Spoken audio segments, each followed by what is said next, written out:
Obrigado. Pessoal, vamos lá, agradecendo então aí o doutor Cláudio, muito obrigado. Passar alguns recados rápidos aqui, né, que de praxe. O doutor Evandro Fagan. Boa tarde, obrigado, doutor. Boa tarde, pessoal. Bom, pessoal, a minha tarefa aqui é uma tarefa um pouco mais complexa, né? Porque eu vou ter que falar de uma cultura extremamente importante, mas que a gente tem pouco conhecimento na área de fisiologia ainda, né? Primeiramente, eu gostaria de mostrar parte da nossa estação experimental. O que a gente percebe aqui, que a maior parte dos trabalhos que nós desenvolvemos são em soja. Então, o que eu vou falar aqui para vocês são de alguns assuntos relacionados a café, explicando um pouco da fisiologia do cafeeiro atrelado à parte de bioestimulantes, né? Lembrando que tudo que a gente está comentando aqui é o que se acredita ser o mais adequado. Então, a gente vai trabalhando em cima desses conceitos para a gente entender um pouco melhor esse processo. Primeiro ponto que nós temos que levar em consideração em todas as culturas, inclusive no café, é que o potencial produtivo da planta está muito além do que nós conseguimos retirar dela. Então, o professor Pagotto comentou anteriormente da quantidade de flores que uma planta produz e da quantidade de frutos que são resultados dessas flores. Então, ao longo do ciclo, nós temos diversos fatores que vão afetando essa queda do potencial, que seriam plantas daninhas, pragas, doenças, compactação de solo, problemas de falta de água ou, em alguns casos, excesso, nutrição. Tudo isso faz com que a produtividade que nós tiramos de uma cultura como o café está em torno de 20% a 40% do potencial. Quando eu tenho uma semente e eu coloco essa semente no solo, imagina que, ao passar dos dias com o desenvolvimento da planta, ela vai perdendo potencial em função de todos esses fatores que estão atrelados aí. Bom, como nós podemos, então, trabalhar em cima disso? Primeira coisa, o professor Pagotto falou de um ponto importante. Todo o desenvolvimento da planta, a adaptação dela, depende do seu centro de origem. Então, vamos lá. É uma planta que é originada da Etiópia, adaptada a condições diferentes de temperatura, de chuvas, e veio para o Brasil e para outras regiões do mundo. Então, a partir daí, tudo que a planta sofre de estresse ou que ela consegue se desenvolver tem a ver com o centro de origem. Então, primeira coisa que nós temos que pensar em qualquer planta é onde que essa planta vai morar e quem que vai mandar nela. Então, olha só. Quem é que manda numa planta? É a mesma coisa de quem manda numa empresa. É o dono, é o chefe. Quem é o chefe que comanda todas as reações dentro de uma planta? São os hormônios. Então, os hormônios, seja os que promovem crescimento ou os que inibem crescimento, é esse corvinho que está aqui em cima.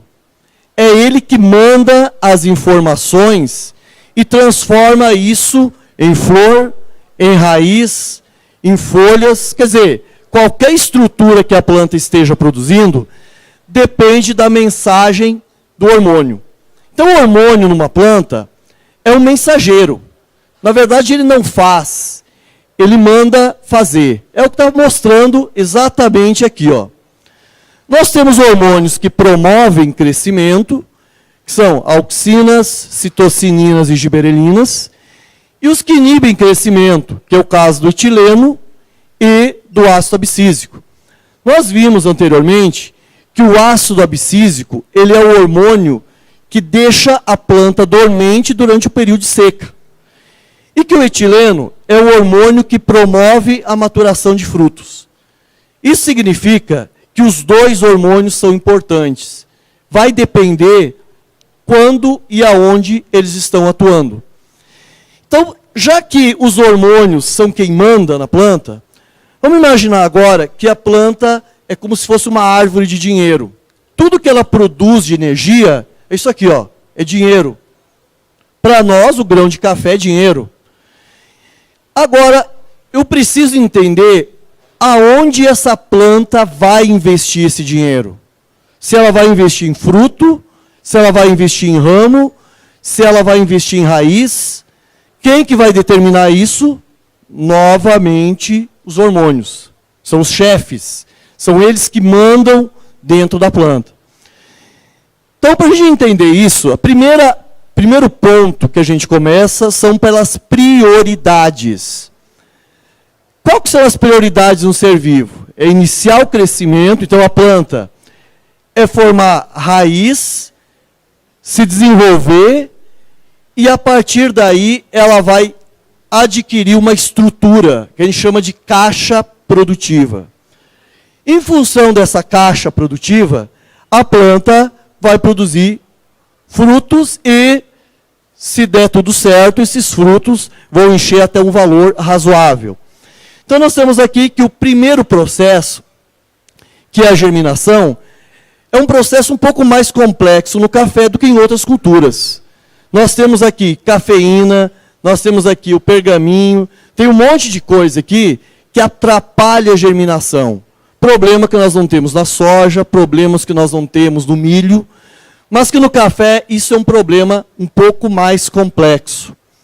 Nesse primeiro momento, então a planta começa a desenvolver e ela começa a produzir uma estrutura de extrema relevância para construir o potencial produtivo, que é a raiz. Raiz, em todas as plantas, significa boca. Quanto mais boca a planta tiver, mais alimento ela vai absorver, quer dizer, mais nutriente. E nesse primeiro momento, a prioridade dela é raiz. Quando isso começa, então o que a planta vai fazer? Ela vai absorver o nutriente do solo. Estão vendo aqui as bocas funcionando. Quanto mais nutriente eu tiver e mais bocas eu tiver, mais absorção vai ter. Se isso acontecer, eu vou ter locais com alta quantidade de nutrientes, maior desenvolvimento de raiz. Então, pessoal, para que uma planta se desenvolva, produza, nada substitui a sua boca, que é raiz. Quanto mais raiz essa planta desenvolver, maior vai ser a capacidade dela expressar o seu potencial produtivo. Então, vamos lá. Se a boca cresce em maior quantidade onde eu tenho nutriente, eu preciso aprofundar esse nutriente no solo. Por quê? Se eu tiver, por exemplo, o fósforo em cobertura, quer dizer, alta quantidade de fósforo na superfície, a raiz vai crescer na superfície. Então, todo manejo de solo é fundamental para que essas bocas se aprofundem no solo. E fatores que afetam diretamente o crescimento de raiz, quer dizer, sem eles a raiz não cresce, é oxigênio e cálcio. Se não tiver oxigênio no solo, se o solo for compactado, não existe crescimento de raiz. Se não tiver cálcio, não tem crescimento de raiz. É óbvio que todos os outros nutrientes também são importantes, mas esses dois são fundamentais para que uma raiz se desenvolva. Então, passando desse processo, primeira coisa que eu tenho que priorizar numa planta é formação de boca. Olha só, lembra que eu falei para vocês que a planta tem prioridade? A primeira prioridade energética de uma planta é formar boca. Então, tudo que ela produzir, ou a maior parte da energia, do dinheiro que eu mostrei lá na árvore, que for produzida no início do desenvolvimento, ela vai investir em raiz. Então, nesse momento, é o momento que eu tenho que trabalhar com estímulo de crescimento radicular. Como é que eu estimulo o crescimento de raiz? Bom, eu tenho que ter oxigênio, tenho que ter cálcio, tem que ser um solo fértil, Beleza, tudo isso a gente já sabe. Mas existe na planta um hormônio de crescimento chamado de auxina. Lembra que eu falei para vocês que o hormônio é o chefe? É ele que manda fazer aquela história do corvo que nós vimos lá em cima? Então, quando eu aumento a concentração de auxina, eu estou aumentando a possibilidade da minha planta crescer raiz. Como é que eu faço isso? Eu posso aplicar diretamente o hormônio, o produto sintético. Eu posso induzir a planta a produzir hormônio pelo seu precursor. O que é o precursor? Uma parede tem como precursor o tijolo, o cimento, quer dizer, a estrutura que monta a parede. Então, para formar a auxina, a planta precisa desse hormônio aqui chamado de triptofano. Então, eu posso trabalhar com aminoácido no tratamento de muda. Eu também posso trabalhar com nitrogênio, zinco e boro. Se eu aplicar uma dose baixa de nitrogênio na muda, eu estimulo o crescimento de raiz, a auxina. Se eu trabalhar com uma dose alta de nitrogênio, a planta entende que tem que vegetar. E aí eu estou estimulando ela a produzir citocinina. Então, no início do desenvolvimento de uma planta, baixas doses de nitrogênio são estimulantes de produção de auxina. Nós temos aqui o zinco. Por que o zinco é importante? Porque o zinco é necessário para produzir triptofano. O que é o triptofano? Precursor de auxina. E o boro é o nutriente que regula as concentrações de auxina na planta. Quer dizer, eu posso trabalhar com o aminoácido, eu posso trabalhar com o produto sintético e eu posso trabalhar com os micronutrientes. Também eu posso trabalhar com substâncias que estimulam isso de uma outra forma, que nós chamamos isso de substâncias úmicas. Ácido úmico, ácido fúlvico são excelentes estimulantes de enraizamento. Por quê? Porque eles têm, dentro deles, auxina e moléculas de ação auxínica. Quer dizer, tem uma molécula lá que não é o hormônio, mas tem uma ação igual ao hormônio. Portanto, se vocês colocarem no suco de plantio altas concentrações ou concentrações adequadas de substâncias úmicas, principalmente em solos arenosos, vocês vão ver um maior nível de enraizamento. Tudo atendendo o quê? O que eu estou precisando na prioridade no primeiro momento? Crescimento de raiz. Para isso, eu estou estimulando a produção daquele hormônio chamado de auxina. Então vamos seguir dentro da ideia. O que é o problema no cafeeiro? Principal problema no cafeeiro.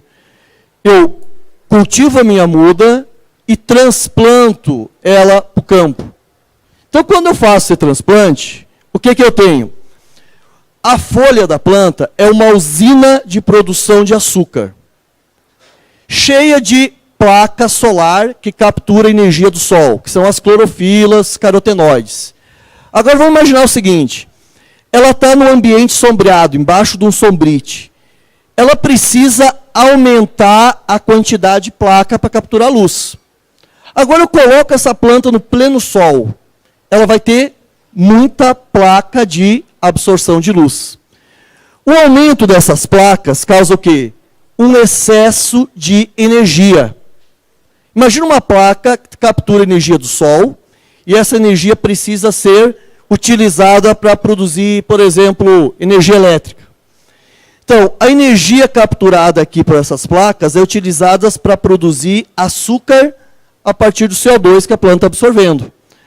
Agora, se a energia excede a quantidade que a planta está acostumada, o que ela vai acontecer?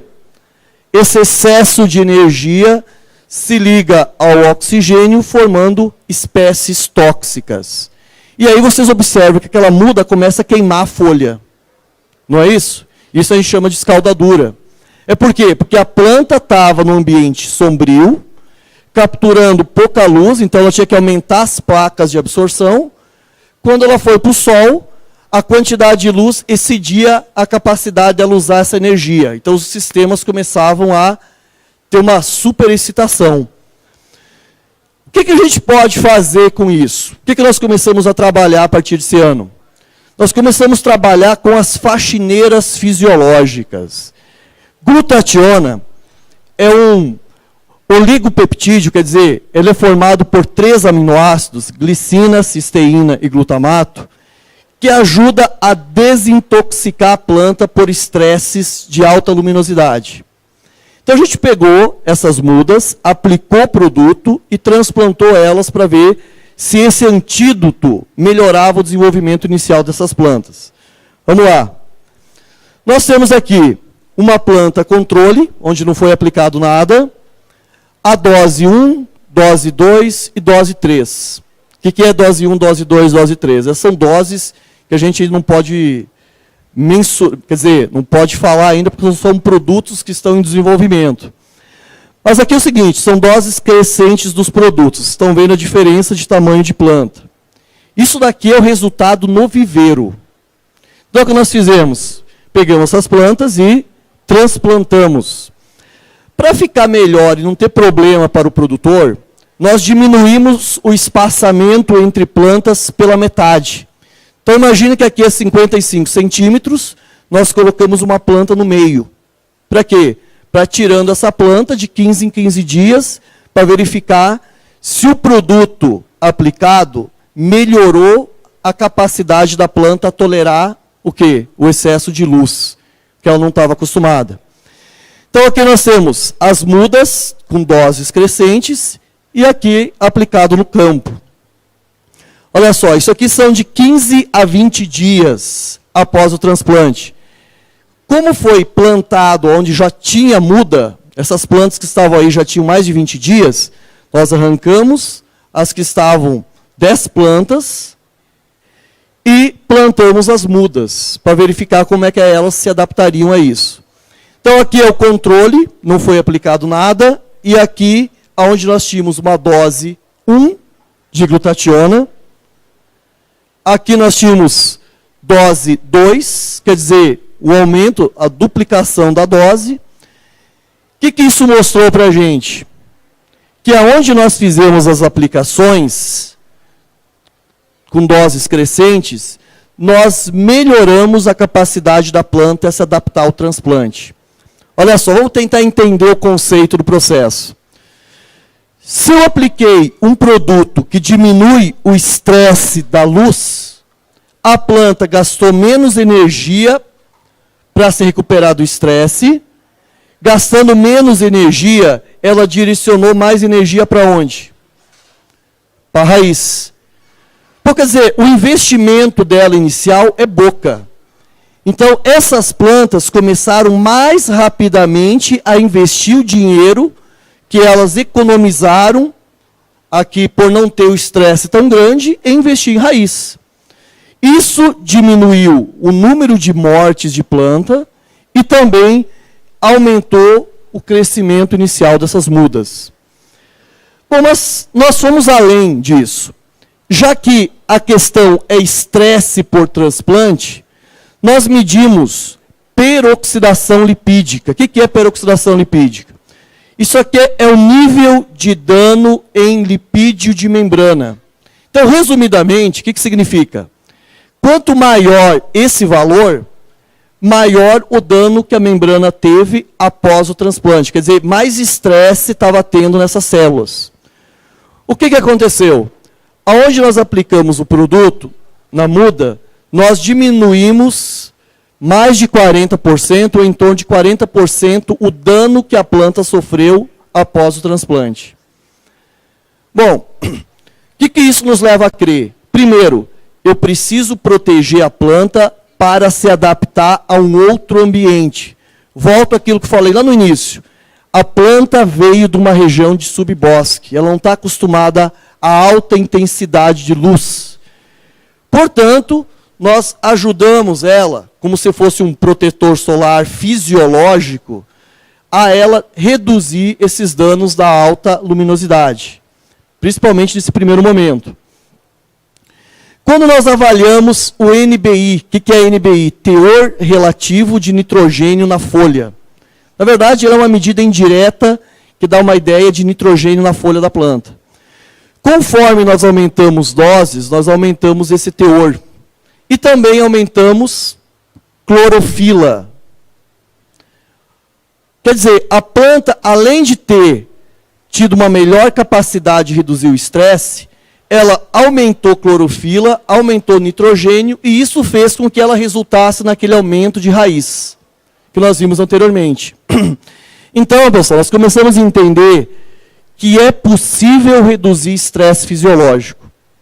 Se vocês me perguntarem se isso é um produto comercial, esse ainda não é um produto comercial. A gente está trabalhando isso em soja, em milho, e os primeiros trabalhos que nós estamos fazendo em café são a partir desse ano agora, dessa safra passada. Bom, mas isso mostra para a gente que eu tenho uma estrutura interessante para reduzir estresse. Associado essa redução do estresse da folha a uma substância interessante que eu falei para vocês, que é a substância úmica, eu poderia o quê? Potencializar ainda mais o crescimento de raiz dessa planta. Só para a gente fechar a ideia inicial. Como eu posso induzir crescimento de raiz? Aumentando a auxina. Sintético, aminoácido, micronutriente. E também a substância úmica. Que ela faz o quê? Ela aumenta a ação auxínica na planta. Aumentando isso, eu vou ter uma planta com mais energia na folha, mais direcionamento de energia para a raiz, e se eu tenho mais dinheiro para a planta investir, eu posso aumentar a quantidade do hormônio para ela responder. Que é isso aqui. Então, pessoal, olha só que interessante. A primeira etapa é o quê? Aumentar a boca. Agora, vamos entender de uma forma diferente aqui. Ó. Quanto mais boca a planta tem, ela entende que pode sustentar mais filho. Seja filho a folha ou futuros frutos. E para isso, é interessante porque na raiz, ela produz um hormônio de desenvolvimento vegetativo, chamado de citocinina. É o hormônio da juventude na planta. Então, olha só. Se eu estimulei raiz, seja pelo hormônio, seja por mais areação, mais fertilidade, essa planta vai desenvolver maior quantidade de boca e também maior zonas de produção de citocinina. O que a citocinina vai fazer? Induzir produção de estrutura de parte aérea. Então, eu vou ter uma planta com mais boca e mais estrutura de parte aérea. Essa é a ideia. Dessa forma, nós estamos pensando que a raiz é uma boca, mas também é um alicerce. O que sustenta a planta no solo é a raiz. Então, a formação de uma boa raiz vai permitir que eu faça uma casa maior, que eu faça uma planta maior. Se isso não acontecer, vai ocorrer isso aqui que aconteceu lá na China. Quer dizer, construiu um prédio alto sem um alicerce bem feito. Só que a planta não comete esse erro. Se eu não tiver raiz profunda, ela não vai ter essa altura que tem aqui. Nós cometemos esse erro, a planta não comete, porque ela controla os hormônios de acordo com aquilo que ela pode. É o que aconteceu aqui, mas não acontece com a planta. Como nós tínhamos falado anteriormente, depois que a planta investe em raiz, é a hora dela investir em caixa produtiva. E uma das principais estruturas para a caixa produtiva são as folhas. Vamos pegar um exemplo aqui bem simples, um exemplo de uma cidade. Né? Vamos pensar que isso aqui é Araguari. Nessa cidade, eu tenho prédios. Cada prédio desses são células dentro dessas folhas. Isso. Essas estradas que estão entrando nessa cidade, elas levam lá da raiz até a folha água e nutrientes. Mas também tem outra cidade que tira da folha o que ela produz, que são os açúcares. É o xilema e o floema da planta. E que para ela funcionar, é necessário capturar essa energia, ligar o CO2 e produzir açúcar, com, obviamente, o auxílio da água. Quanto mais bem tratada for essa folha, mais essa cidade produz e menos ela gasta. É simples. Quanto mais bem cuidada uma casa, menos manutenção eu vou ter. Então sobra mais dinheiro para investir. Não foi justamente isso que aconteceu naquela questão do transplante? Quando eu tinha um produto que protegia as estruturas da folha, a planta não sobrou mais energia para crescer raiz e para crescer estrutura de parte aérea? Então a ideia aqui, pessoal, é como maximizar isso ou restringir esses danos. Obviamente, isso não é tão fácil de acontecer. Mas a gente pode pensar de duas formas. Primeiro, se a gente comparar isso com um carro, a fotossíntese da cana-de-açúcar é como se fosse uma Ferrari numa pista de alta velocidade.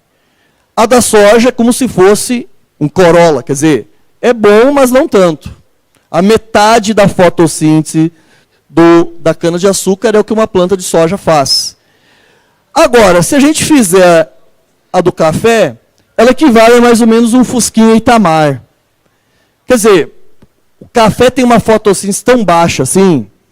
Normalmente a fotossíntese do café é em torno de 4 a 10, 30, 35, 60. Quer dizer, a taxa fotossintética dessa planta é muito menor do que essas outras plantas aqui. Por isso que a fisiologia dessa planta é mais complexa. E nós temos um problema muito grande com excesso de luz, que a gente já percebeu isso durante o processo de semeadura, né, de transplante. Nós sabemos que as porções que ficam com a parte das folhas no sol da manhã, normalmente são mais produtivas. Normalmente são mais produtivas porque se eu buscar lá anteriormente, eu falei para vocês que a planta é de subbosque. Se é de subbosque, eu tenho menor luminosidade. Não é à toa que aquele tratamento que nós fizemos funcionou. Porque o problema dela também é alta luminosidade. E aonde eu tenho a luz da tarde, eu tenho mais danos. Inclusive, as folhas são mais claras. Porque a planta está absorvendo tanta luz que ela precisa reduzir clorofila, quer dizer, reduzir placa solar para não absorver tanta energia. Então, pensando nisso, o que nós fizemos? Nós medimos da planta a atividade de uma enzima interessante. Qual que é essa enzima? Ela é chamada de invertase ácida. Bom, vamos trocar por miúdos o que é essa enzima. Essa enzima é uma enzima que metaboliza açúcar na folha ou no fruto. Então, normalmente, quanto maior a produção de açúcar, eu tenho maior quebra, ou melhor, maior atividade da enzima na folha. Onde que será que tem maior atividade dessa enzima? Numa folha de sol ou uma folha de sombra?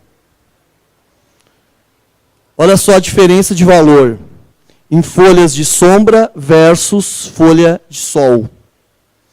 E melhor ainda, aonde eu tenho os precursores do protetor fisiológico, eu tenho um aumento ainda maior nessa quebra, nessa metabolização de açúcar na folha. Isso significa que as folhas da sombra são mais ativas, estão sofrendo menor impacto do que as folhas que estão em pleno sol. Isso também mostra para a gente e comprova dados que vêm da literatura. A literatura diz para a gente que a fotossíntese do café é 31% da soja. É o Fusca comparado com o Corolla, que nós falamos anteriormente. E também que a maior atividade fotossintética não é daquelas folhas que estão em pleno sol, justamente porque a alta luminosidade é prejudicial para a planta. E isso tudo, em excesso, causa o que nós chamamos de escaldadura. Lembra que eu mostrei para vocês um balde onde a energia da luz é acumulada? Se essa energia não é gasta, ela acumula e causa isso aqui, ó. Então, o que eu preciso fazer? Transformar ou melhorar a capacidade dessa planta em utilizar luz e reduzir dano. O problema disso é que eu preciso de 3, 4, 5 anos para testar isso e para comprovar se esses resultados vão ser ou não consistentes. não é à toa que vocês não conseguem grandes quantidades de trabalho em fisiologia de café. Por exemplo, se uma pessoa for fazer mestrado, é 2 anos. Se for fazer doutorado, são 3 anos. Ele não consegue fazer 3 ciclos de uma cultura, porque ele tem que escrever, ele tem que fazer disciplinas. Então ele consegue apenas uma safra. Em uma safra, o resultado que nós obtemos nos dá um indicativo, mas não nos dá segurança que aquilo vai ser uma verdade. Né? Então isso é um dos problemas da falta de informação. Nós sabemos também que quanto maior o dano na folha, nós temos o quê? Menor produção de açúcar e menor crescimento. Então vamos pegar lá um exemplo um pouco mais antigo. Por que triazol em café é muito tóxico? Por que eu não posso aplicar triazol em muda de café? Porque triazol é um inibidor de giberelina. Giberelina causa o alongamento dos entrenós, então a planta trava. E se isso acontecer, eu também começo a produzir substâncias tóxicas, a fotossíntese tende a reduzir e a planta para de emitir novas folhas. Então, quer dizer, todo o estresse que eu ocasionar para a planta, eu repercuto em crescimento. Então, a ideia é reduzir estresse. Para isso, nós precisamos o quê? Tentar reduzir esses danos que estão aqui. Não foi justamente o que o professor Pagotto falou anteriormente? Quer dizer, isso aqui seria da zona de expansão. Quando a planta está granando, quer dizer, ela está enchendo isso, o estresse consome a energia ou não deixa que a planta produza energia. Isso vai causar o quê? Perdas de produtividade. Agora, como que isso acontece? Vamos tentar entender um pouco melhor o processo. Vocês estão vendo aqui uma das estruturas mais importantes que nós temos numa planta, que é o cloroplasto. Aqueles prédiozinhos que eu falei para vocês, eles têm dentro deles isso aqui, ó. O que é o cloroplasto? É uma organela que absorve a energia do sol, mais CO2 e água, produz açúcar e oxigênio. Só que, o que acontece? Quando eu tenho muita energia sendo absorvida, eu tenho produção de substâncias tóxicas. E essas substâncias tóxicas, ao serem acumuladas, causam danos. Por isso que a planta investe em faxineiras fisiológicas. Quem são elas? SOD, que é superóxido dismutase, peroxidases e catalases. O trabalho em conjunto dessas enzimas tendem a reduzir essas substâncias tóxicas em água e oxigênio. Também nós temos prolina e glicina betaína. Então, olha só. Se eu aplicar ferro, níquel, manganês, cobre, zinco, todos eles são importantes na atividade dessas enzimas, principalmente da enzima SOD, que ela tem como cofatores esses micronutrientes. Então, numa planta estressada, o uso de micronutrientes, esses aqui, por exemplo, vão dar um auxílio na desintoxicação. Eu tenho aonde prolina e glicina betaína. Eu posso ter um produto que tenha essas moléculas diretamente formulado, ou eu posso ter extratos de algas. Extratos de algas são ricos em glicina betaína. Quer dizer, qual que eu uso?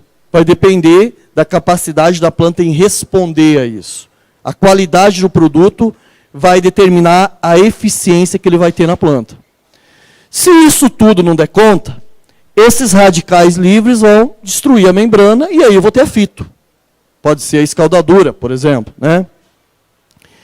Então, se a gente está considerando que nessa fase de desenvolvimento vegetativo da planta, cada prédio, cada casinha dessa é uma célula, o estresse vai causar para a gente isso aqui. Ó. Isso aqui é uma célula em estresse.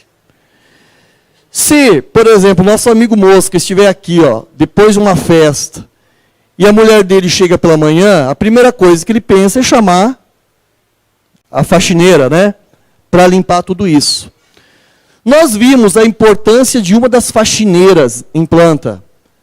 SOD, catalase, peroxidase. E a glutationa, que foi aquele oligopeptídeo que nós aplicamos, aumentou a atividade dessa faxineira aqui, ó. Quer dizer, diminuiu as substâncias tóxicas dentro da planta. Se isso acontecer, eu vou ter uma melhor capacidade da planta em tolerar os estresses. Olha só, eu falei para vocês que outro tipo de substância é importante para reduzir estresse em café. Graças à glicina betaína, principalmente a prolina, o café consegue tolerar muito melhor o período de seca. O que ela faz? Vamos tentar entender isso aqui, ó. Vocês estão vendo esse círculo aqui, essa estrutura azul? É uma proteína. O que acontece com essa proteína que está aqui? Quando ela está numa célula hidratada, ela está nesse formato aqui, ó. A gente chama estrutura quaternária de proteína. Quando eu tenho seca, essa proteína desnatura, quer dizer, ela perde a estrutura dela. Se ela perde a estrutura, a célula para de funcionar. O que a glicina betaína ou a prolina faz? Elas formam uma capa evitando que essa água que está aqui seja perdida. Então, se vocês tiverem um problema em alguns anos com geada em café e aplicaram glicina betaína ou prolina em períodos antes da geada, vocês tiveram menor dano de geada. O que faz a geada? O gelo, ao se formar, ele tira a água das células. Então, a aplicação de prolina ou glicina betaína reduz essas perdas por formar uma capa e deixa a estrutura das proteínas mais protegidas. O que mais? Se a gente pensar nesse sentido, eu estou falando para vocês que é importante, primeiro, desintoxicar, tirar o que tem de tóxico lá dentro. Estou falando em ativar faxineiras. Como é que eu faço isso? Aqueles micronutrientes que comentei com vocês, níquel, manganês, zinco, glicina, betaína e prolina são aminoácidos importantes para ativar essas faxineiras fisiológicas. Mas também eu preciso construir aquilo que o estresse levou. Para construir aquilo que o estresse levou, eu preciso de fontes de energia.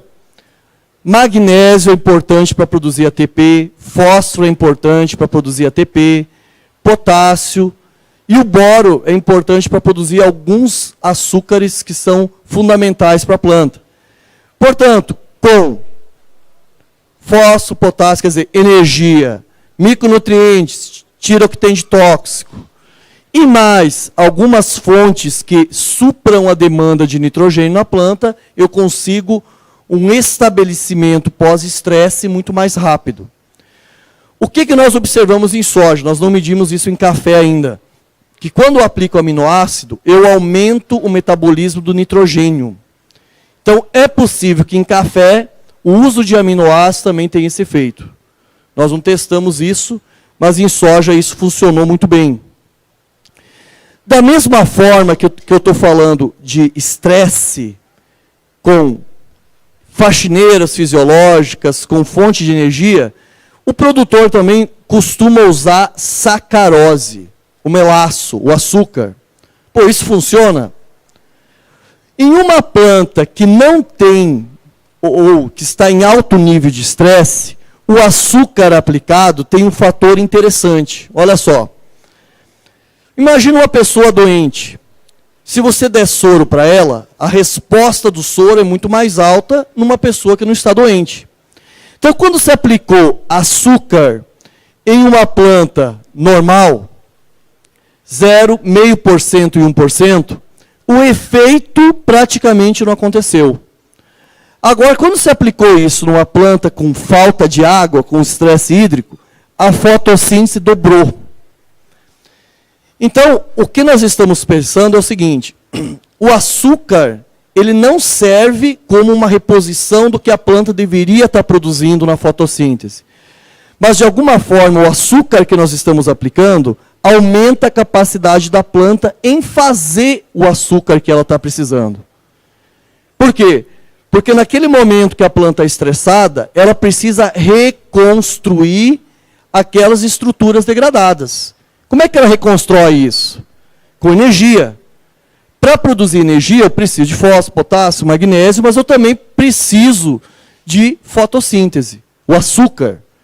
E esse açúcar, de alguma forma, não se sabe porquê, ele induz a planta a produzir mais açúcares. É como aquela história, você passa o mel na boca da pessoa, ela vê que aquilo é bom e aí ela começa a fazer. Parece que isso foi uma coisa que aconteceu no café nesses testes. Mesma coisa nesse sentido. Associado a, lembra que eu falei para vocês, glicina, betaína e prolina? Olha só, hoje eu tenho glicina, betaína e prolina, eu tenho proteção das estruturas celulares. Então, tudo isso nos leva a crer que a junção de energia, de enzimas antioxidantes e de aminoácidos específicos ajuda a planta a tolerar. Nada vai substituir a água. O que a gente está procurando é amenizar esses efeitos. Que é isso aqui, ó. A planta saiu do período de seca. Ela pode sair desse jeito ou ela pode sair desse jeito. Qual delas vai retomar o crescimento com mais facilidade? Essa aqui ou essa aqui? Bom, obviamente que é a planta que sofreu menos estresse. Vamos pensar da seguinte forma, pessoal. Se essa planta tem as células desse jeito, a primeira coisa que ela precisa fazer é reconstruir aquilo que está degradado. Então, essa planta vai gastar muita energia para reconstruir essas estruturas, até ela começar a investir em crescimento. O que eu preciso fazer é tentar encontrar uma forma de reduzir os estresses que ela vem sofrendo, para quando isso acontecer, ela está mais preparada. Então vamos ver uma situação aqui, ó. Lembra que eu tenho um ponto extremamente importante, é decidir quando eu vou aplicar o produto e que produto aplicar. Esse exemplo é um exemplo interessante, porque ele mostra para a gente duas coisas que parecem ser impossíveis de acontecer. Quem olha essa figura diz que esse carro sempre vai ser melhor que esse aqui, ó. Mas a gente sabe que se esse carro for colocado aqui em cima desse morro, ele vai ser melhor do que esse. Isso se chama posicionamento. Eu posso ter o melhor produto no mercado, para fertilizante, para nutrição foliar, mas se eu não entender aonde cada um deve ser aplicado, eu não tenho efeito dos produtos que eu estou fazendo. Isso se chama conhecimento. Isso você vai adquirir errando ou estudando para que o erro que você cometa seja o mínimo possível. Isso é experiência. O que tem mostrado para nós em trabalhos de campo? Que, por exemplo, nós temos aqui um trabalho mostrando a assimilação de nitrogênio em cafeeiro. Nós fizemos aplicação de micro, macronutrientes e cisteína durante o estresse. E fizemos a mesma coisa pós-estresse. O que a gente percebe? Tudo que você aplicar durante o estresse, a capacidade da planta em responder é mínima. Porque para absorver, as células precisam estar hidratadas, o metabolismo precisa estar ativo.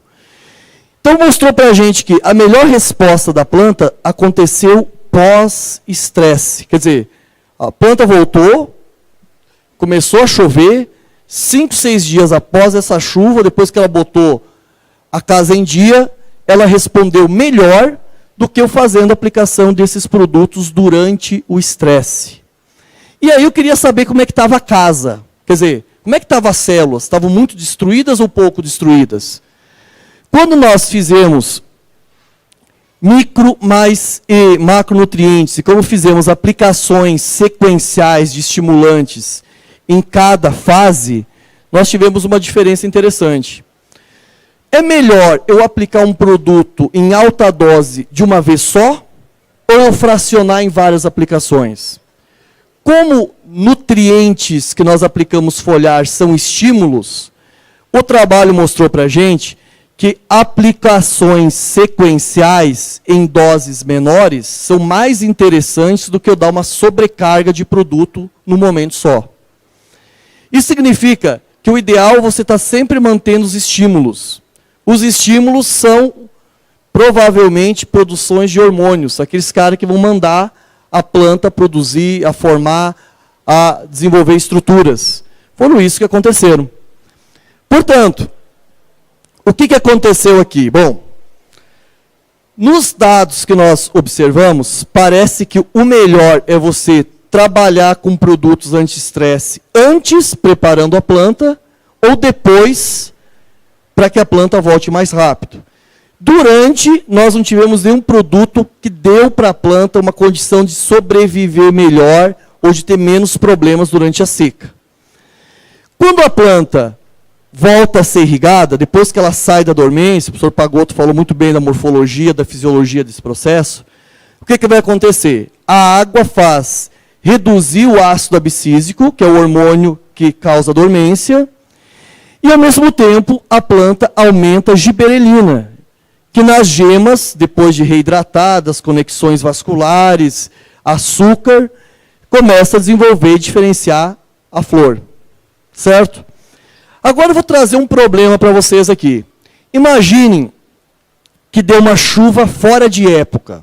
Você está lá com o cafeeiro e dá uma chuva no momento que não deveria dar essa chuva. Floresce, isso aqui acontece, e depois volta a seca. O que a planta vai fazer? Abortar tudo. Né? O que nós estamos verificando em outras culturas? Nós fizemos aplicação em alho de ácido abscísico. É o hormônio da dormência. Só que para o alho formar o bulbo, o pessoal corta a água. Quando ele corta a água por 15 dias, aumenta ácido abscísico, a planta entende que vai passar por um período de seca, ela começa a investir em quê? Em boca. É o que aconteceu aqui? Olha só, 50 ppm e 100 ppm desse hormônio. Olha a espessura do bulbo nas duas situações. Quando nós fizemos isso, o custo por hectare foi de R$200 e R$400. Bom, todo mundo sabe que alho, os produtores chegam a tirar mais de 200 mil por hectare de lucro, dependendo da época do ano. Na época que nós fizemos esse trabalho, foi agora na safra passada, deu esse lucro que está aqui, ó, de 8 a 11 mil. O que isso tem a ver com café? Se no café o hormônio que causa dormência é o ácido abscísico, será que ele não conseguiria evitar que aquelas flores se transformassem, ou melhor, que aquelas gemas se transformassem em flores naquele período de chuva fora de época? E se isso acontecer, qual que é a dose e qual o custo para isso? Lembra que eu falei para vocês? Eu trabalho com fisiologia com várias plantas. A ideia é a gente começar a trazer informações que sejam aplicadas na cultura de café também. Então, para alho, parece ser uma alternativa interessante. Nós temos 2 anos de ensaios. Não existe comercialmente isso daqui. Nós compramos de empresas de reagentes e aplicamos nas plantas. Mas, se isso funcionar, provavelmente alguma empresa vai formular isso, porque pelo lucro que causa, dificilmente alguém não iria comprar um produto desse efeito, né? E aí nós chegamos num outro detalhe. Se a planta saiu do período de dormência, ela saiu com o quê? Com os promotores de crescimento lá embaixo e os inibidores lá em cima. A gente considera isso como uma mulher em período de gravidez, né, que tem uma reviravolta hormonal dentro dela. E aí, pessoal, a gente precisa entender como trabalhar isso. Bom, existem várias formas de a gente potencializar uma planta nessa fase. Como é que nós vamos fazer? Primeira coisa, o professor Pagotto falou para nós que quando a planta volta ao período de reidratação, parte do açúcar que ela está produzindo vai para os filhos, que são os grãos. Toda planta mãe, ou toda mãe, sempre prioriza o filho em relação aos demais, não é isso? Quer dizer, 4 a 5%, ou melhor, 4 a 5 vezes, a força de puxar açúcar é maior num fruto do que numa folha ou numa raiz. Significa que o fruto é um dreno extremamente forte para a planta. Ele puxa muita energia. E, quando ele faz isso, eu tenho redução de açúcar para onde? Para raízes e estruturas vegetativas. Isso foi mostrado anteriormente que, conforme a planta aumentava a carga de fruto, diminuía o crescimento do ramo. Lembra que eu falei para vocês, prioridade da mãe é o filho. E no caso aqui, o fruto. Deu para perceber muito bem isso. Agora nós temos um outro detalhe aqui, né? Como que acontece esse processo? Tentei resumir um pouquinho a questão hormonal. Bom, durante o período de estresse hídrico, eu tenho uma alta concentração de ácido abscísico. Propus para vocês aplicar o ABA para evitar que a planta floresça fora de época. Vai dar certo? Não sei. Pode ser uma alternativa. Conforme a planta reidrata, as conexões vasculares aumentam, a água aumenta dentro do botão e aí o processo inicia. A giberelina parece ser o hormônio que estimula o florescimento. Também sabemos que a auxina e citocinina determinam a formação do embrião. E a citocinina é um hormônio interessante na planta de soja. Vou falar do exemplo da planta de soja. O hormônio que diz se aquela flor, depois de fecundada, vai ou não vingar, é a concentração desse hormônio aqui. Ó. Por quê? Quando eu tenho o embrião em formação, a quantidade de célula que divide dentro do embrião é dado pela citocinina. Se a concentração é baixa, a planta entende que aquele grão ou aquela semente não vai ser viável. O que ela faz? Aborta. Quer dizer, não vale a pena investir nele. Então, além dessa estrutura do embrião, a citocinina também está ligada à determinação se aquele grão ou fruto vai ou não vingar.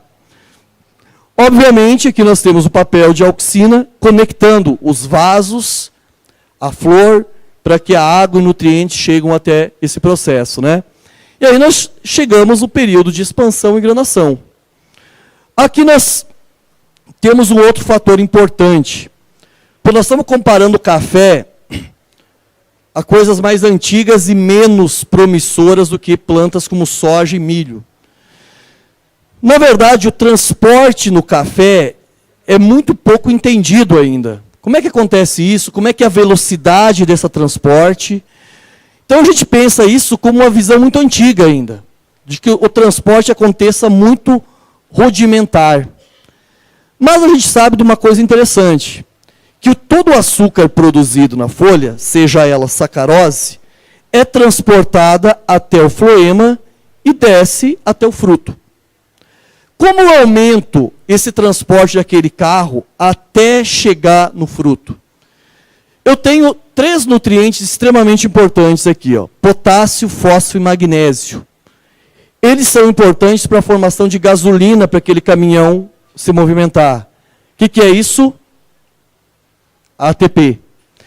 Nós temos o boro, que tem uma função extremamente interessante, principalmente na cana-de-açúcar, formando esses açúcares aqui, as apioses. Mas parece que pelo controle auxínico e alguns tipos de controles hormonais que ele desenvolve, aí também ele é importante para transporte em outras culturas, inclusive café. Nós temos o papel do potássio, que aumenta a capacidade da água entrar no floema e transportar isso. E lá no fruto, eu preciso do chapa para descarregar meu caminhão. Para descarregar o caminhão, primeiro precisa quebrar o açúcar que chega aqui. Para quebrar o açúcar, existe uma enzima interessante chamada de invertase. E é nela que nós vamos falar um pouquinho agora. O que nós fizemos aqui?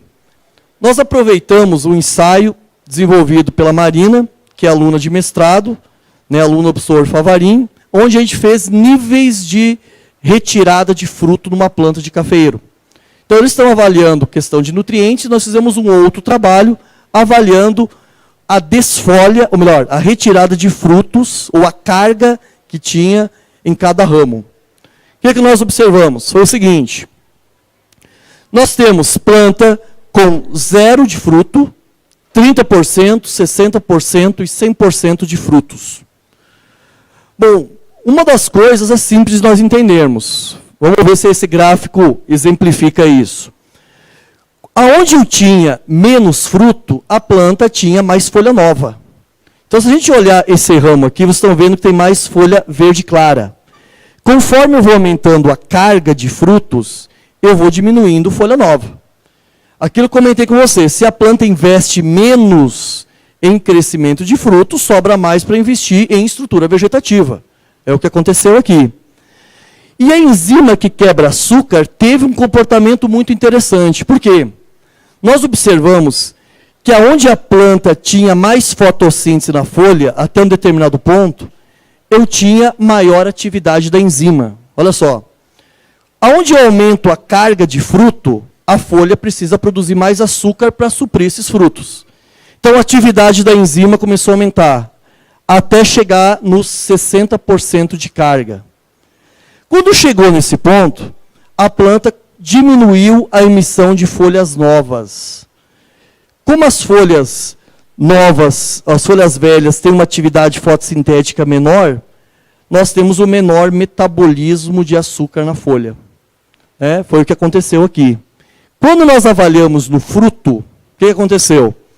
Quanto mais açúcar chega no fruto, mais atividade da enzima. Então, olha só, aonde nós deixamos 30% de frutos, chegou mais açúcar naquele fruto. E foi diminuindo a quantidade conforme nós aumentamos o fruto, melhor, os frutos no ramo. Então, quanto mais fruto no ramo, mais competição, menos sobra para cada um. Onde nós aplicamos um atenuador fisiológico de estresse de luz, os frutos receberam mais açúcar. Por que eles receberam mais açúcar? Isso aqui é a massa dos grãos. Massa fresca de 100 grãos de café, feito por repetições. O que mostrou? Primeiro, quanto menos carga, eu tenho maior peso dos frutos individuais, não é isso? Menor, quer dizer, mais competição, quanto maior fruto eu tenho. Quando nós tivemos a aplicação do atenuador de estresse da luz, nós tivemos um aumento da massa de grãos. Isso não foi colhido ainda, são dados preliminares, mas mostraram para nós que, se nós reduzirmos estresse durante esse período, nós temos uma maior chegada de açúcar e maior massa de grãos. Esse foi os primeiros resultados que mostraram para a gente. O que mostrou também? Outro ponto interessante. Nós medimos o dano que as células tinham. Quer dizer, isso dava uma ideia de idade das folhas. Olha só. Quando nós tínhamos 30% de cargas, nós tínhamos folhas mais novas do que 60%, do que 100% e do que 100%. Então, quanto mais novas as folhas, menor a peroxidação lipídica. Quer dizer, eram folhas mais jovens. Então, nesses ramos aqui, eu tinha mais folhas novas, mais folhas... E a idade ia diminuindo conforme eu aumentava a carga de frutos. Aquele investimento que eu falei para vocês. Exceto no zero, que deveria ser esse valor aqui, e o valor foi praticamente o dobro do que se esperava, onde não tinha nada de carga de planta. Como nós observamos que tinha muita folha nova, mas esse dado ficou fora da realidade, nós colocamos aqui uma ideia do que se esperava ter nesse valor que não bateu com aquilo que era o modelo fisiológico, né, que nós estamos para verificar. Então, para fechar essa ideia, eu coloquei aqui, pessoal, um exemplo. Imagina uma folha como se fosse um recipiente, um balde. O açúcar como sendo essas duas bolinhas aqui, que são as sacaroses. Isso daqui, as nervuras, e aqui a nervura central. O que acontece? O que mostrou os dados para nós? Quanto mais açúcar a folha produzir, mais energia vai chegar aqui. E se essa válvula estiver mais aberta, mais açúcar desce para os grãos. Essa válvula é alterada por várias coisas. Primeiro, pela carga de frutos. Se eu tenho uma carga menor, esse açúcar começa a ser direcionado mais para folhas, ramos e raízes. Porém, se a carga de frutos for maior, essa válvula vai abrir mais e menos energia vai chegar para esses órgãos. Aquela questão, né? Um ano produz muito, um ano produz pouco, que tem influenciado pela carga que a planta vai ter. E se eu tiver, pior ainda, danos na folha, quer dizer, o estresse, a planta precisa queimar açúcar que está aqui para reparar essas rachaduras na estrutura. Pior ainda vai ser o meu dreno de energia para essas situações. Então, se a gente colocar tudo isso no processo, num resumão geral, quanto maior a fotossíntese que eu tenho, maior tendência de produtividade. Não necessariamente, mas maiores tendências.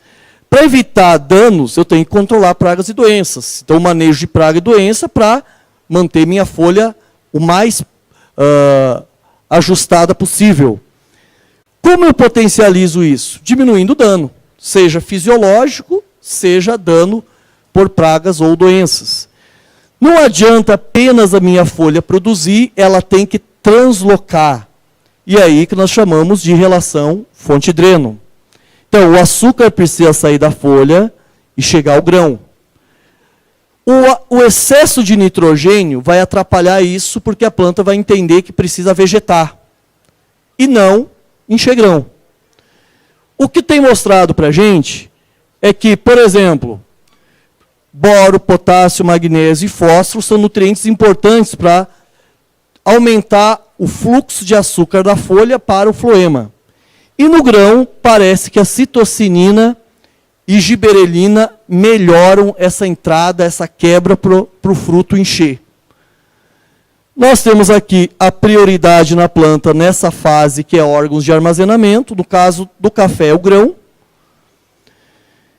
E se esse balanço energético na raiz não é suficiente, a gente trabalha com nutrição foliar para tentar equilibrar. Lembrando que a nutrição não substitui, ou melhor, a nutrição foliar não substitui raiz. É repor concentrações de micronutrientes que estão em disponibilidades menores.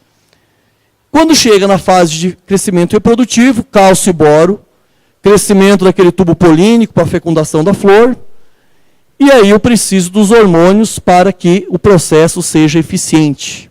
Né? Auxina, citocinina e giberelina. Por último, eu chego na fase final. Qual que é o problema na fase final, a fase de maturação? Bom, se eu enchi o grão, a planta entende que é hora de fechar o ciclo. Então ela começa a aumentar a síntese de etileno.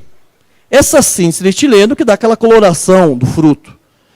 Mas o tempo que esse fruto demora para maturar tem uma relação direta com qualidade. Então, frutos que amadurecem muito rapidamente, parece que tem uma qualidade pior do que frutos que amadurecem lentamente. Isso parece estar ligado a regiões mais frias, onde a maturação é mais lenta. Tem se falado sobre o ácido clorogênico, que é o quê? Um ácido que é produzido aqui no interior do grão, ele migra do interior do grão para a borda da semente, e quando ele migra, ele se transforma em isômeros. Essas moléculas dão adstringência ao fruto verde. O tempo que ele demora, quer dizer, quanto mais tempo o fruto demorar para maturar, mais tempo ele tem de chegar aqui e se transformar em ácido clorogênico de novo. Por isso, parece que uma das relações de tempo de maturação com qualidade de fruto está ligado a esse ácido e, obviamente, a translocação de açúcar dentro do grão. Né? Isso tem a ver com qualidade de bebida e outros fatores. Finalizando a nossa ideia, pessoal, acho que passei uns 5 minutos do tempo. O que a gente precisa entender numa planta de alto potencial produtivo? Primeira coisa é produzir boca, raiz. Estimular crescimento radicular. Quanto mais raiz eu tiver, maior a área específica de absorção de água e nutrientes. Se eu tenho mais raízes, eu vou também ter maiores locais de produção de hormônios de crescimento. O hormônio, no caso, aqui é a citocinina. Eu preciso que essa folha, que está produzindo açúcar, energia, permaneça viva e com uma alta produção, para deixar de ser aquele fusca e pelo menos passar próximo do corola. né? Para que isso aconteça, a folha precisa produzir e exportar. Se a folha produz e não conseguir translocar para o grão, o que acumula dentro dela causa uma inibição do processo de síntese. E, portanto, ela precisa translocar esse açúcar para o grão. E a produtividade vai ter essa relação direta com o número e com a massa desses drenos. Nós vimos que quanto menor a competição entre eles, aumenta o tamanho deles. Mas aí, se eu diminuir muito o grão, eu vou ter um problema de produtividade, porque o número tem a ver com esse componente de produção também. Pessoal, lembrando para vocês, né, esse aqui é o meu contato. Não sou especialista de café, né, eu vim aqui trazer algumas informações, alguns dados de produção, de fisiologia de café. A gente trabalha, 80% dos nossos trabalhos são em soja, mas a ideia é trazer um pouco dessas informações para que isso ajude vocês no manejo do dia a dia, tá ok? Obrigado.